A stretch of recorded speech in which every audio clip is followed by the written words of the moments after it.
Antes de tudo, então, bom dia. Eu vou falar um pouquinho sobre o filme A Missão. Meu grupo é composto por mim, Fabiane, pela Maria Cecília e pela Natália. O filme A Missão é um filme de 1986 e ele é dirigido por Ronald Joffe. É um filme ambientado na época do século XVIII, que retrata o conflito entre os colonizadores europeus, né, e o povo indígena da América do Sul, ou seja, nós. Esse filme, ele retrata, assim, a presença dos jesuítas e a complexidade de relações entre eles, né, os jesuítas e os europeus, entre política, religião e escravidão. A história começa com o cardeal Altamirano ensaiando o discurso que ele vai dar para o Papa, tentando justificar a escravidão dos povos jesuítas, das missões jesuítas, né. A narrativa, então, se desenvolve ao redor dos dois personagens principais, Padre Gabriel e Rodrigo Mendonça, que ele era um mercenário na época. Bom, eles representam dois lados da luta moral e espiritual, que permeiam o filme inteiro, né? Que o filme todo fala sobre moral e espiritualidade. Gabriel, um missionário jesuíta, é enviado à região após a morte de um padre nas mãos dos indígenas guaranis, onde busca converter os nativos pacificamente, utilizando a música como forma de aproximação.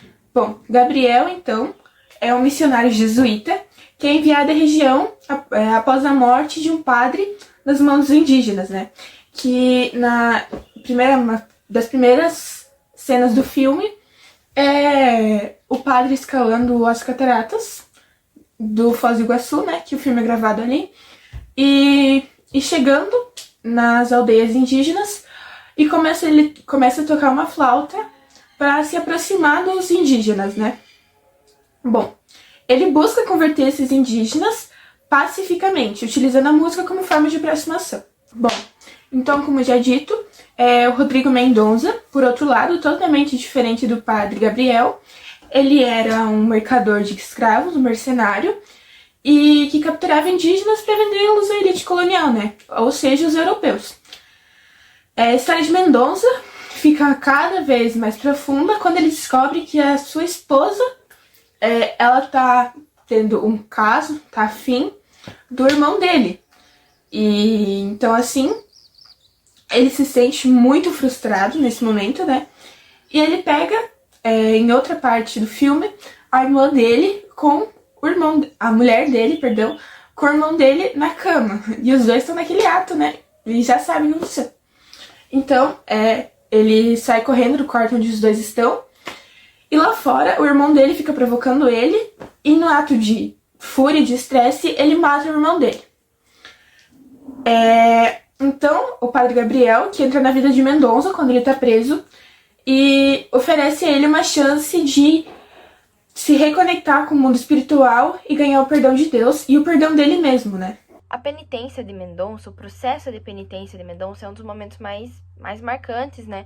Mais fortes do filme, que é quando ele carrega nas costas todos os equipamentos e todos os utensílios de mercador de escravos, que são bastante pesados em grande quantidade, subindo as perigosas cataratas do Iguaçu como uma forma ou um símbolo de renúncia ao seu passado, como se ele quisesse mudar a partir daquilo ali e ser uma nova pessoa, né? Quando eles chegam na tribo Guarani, os indígenas têm a oportunidade de julgá-lo, mas em vez de vingança, como um ato de humanidade, eles o perdoam. E esse ato mexe bastante com Mendonça e o transforma a partir dali. Ele então se junta à missão e se torna um jesuíta. Enquanto isso, o cardeal Altamirano chega às Américas do Sul para avaliar as situações das missões. Porém, as situações estão muito tensas com o Tratado de Madrid, de 1750, que redefine as fronteiras entre as colônias de Portugal e Espanha. O tratado chega a territórios onde estão as missões jesuítas para o controle de Portugal, que é um império que apoia abertamente a escravidão sem nenhum problema. E os jesuítas, por outro lado, eles querem proteger os indígenas dessa resistência e essa mudança, mas eles estão ameaçados pelas coroas ibéricas e pela ganância dos colonizadores. O filme aborda um dilema moral bem profundo e significativo do cardeal, que enfrenta várias pressões políticas para desmantelar as missões que estão acontecendo. Ele visita as missões, tanto a de São Miguel quanto a de São Carlos, que são lideradas por Gabriel, e vê em primeira mão o impacto positivo que os jesuítas estão tendo nas comunidades indígenas, que era uma coisa que ele não tinha visto antes, ele não tinha tanto contato. E surpreendeu bastante isso, ter visto ele, isso surpreendeu positivamente, né? No entanto, mesmo tocado por essa ordem, Altamirano é forçado a ceder todas as demandas que ele tinha das coroas europeias para evitar maiores conflitos entre Portugal e Espanha, a partir do momento que ele já é decidido que as missões devem ser abandonadas. Os indígenas, ao lado de alguns jesuítas, se recrutam e se recusam a aceitar essa decisão e decidem resistir. Mendonça, que havia se convertido ao pacifismo sob a influência de Gabriel, volta a pegar as armas, se justificando que não podia assistir pacificamente à destruição de tudo que eles haviam construído até então. Ele lidera uma resistência armada contra os colonizadores portugueses, enquanto o padre Gabriel insiste em uma resistência pacífica, acreditando que a violência vai contra os princípios cristãos que pregou aos guarinis. A batalha se segue é trágica.